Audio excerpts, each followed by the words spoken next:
fin du TPS. Ne paniquez pas, préparez-vous, je vais vous expliquer les vraies options. Imaginez un instant, vous construisez votre vie, vous travaillez, vous payez vos impôts, vos enfants vont à l'école, et du jour au lendemain, une date sur un calendrier menace de tout effacer. C'est l'angoisse qui serre la gorge de milliers de familles haïtiennes aux États-Unis aujourd'hui. On entend tout et son contraire sur la fin du TPS, le statut de protection temporaire. Les rumeurs circulent sur WhatsApp, la peur monte et c'est normal. Mais écoutez-moi bien, la panique n'a jamais sauvé personne. La stratégie, oui. Aujourd'hui, sur Haïti Info, on ne va pas juste parler du problème, on va poser les cartes sur la table. Si le TPS s'arrête, qu'est-ce qu'on fait? Quelles sont les alternatives réelles et légales pour rester? Si vous ou un proche êtes concerné, cette vidéo est peut-être la plus importante que vous regarderez cette année. Restez jusqu'à la fin, car l'information, c'est votre meilleure protection.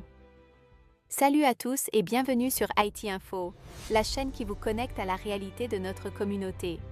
Avant d'entrer dans les solutions, soyons clairs sur la situation. Le TPS, par définition, c'est temporaire.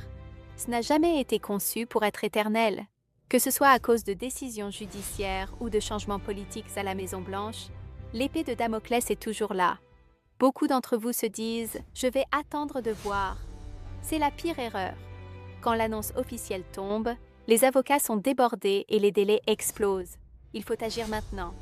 Alors, quelles sont vos options si le bouclier du TPS tombe? La première option, celle dont tout le monde parle, c'est la demande d'asile. Mais attention, il y a une grande confusion ici.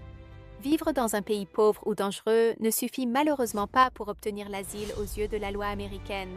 Pour gagner un cas d'asile, vous devez prouver que vous, personnellement, vous risquez d'être persécuté en Haïti à cause de votre race, votre religion, votre nationalité, votre opinion politique ou votre appartenance à un groupe social particulier.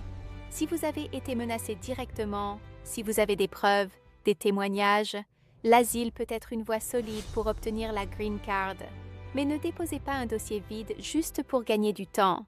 Un dossier d'asile frivole peut vous griller pour d'autres opportunités futures. Deuxième option, et souvent la plus solide, l'ajustement de statut par la famille.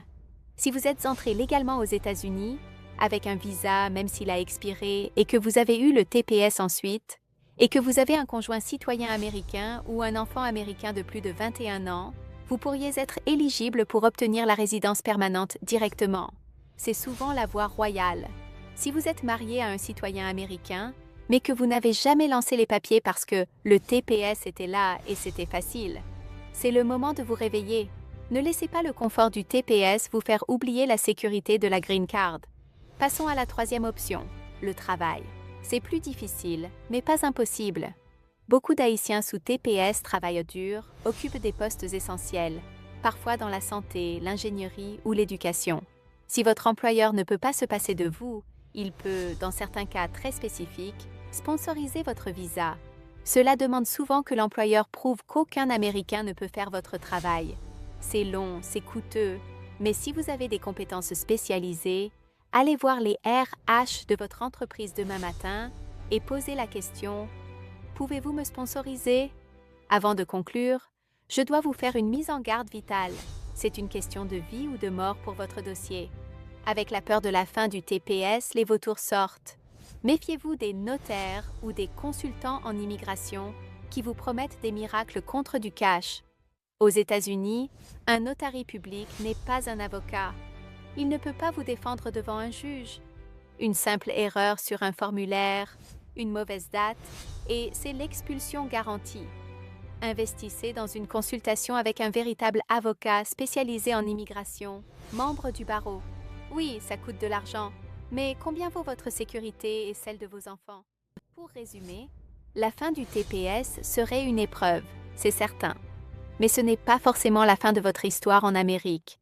Que ce soit par l'asile, si vous avez un dossier solide, le mariage, la famille ou l'emploi, des portes existent. Votre devoir aujourd'hui, c'est d'arrêter d'avoir peur et de commencer à préparer votre dossier. Rassemblez vos preuves, économisez votre argent pour les frais juridiques et consultez un professionnel. N'oubliez pas, cette vidéo est à titre informatif, je ne suis pas avocate. Chaque cas est unique.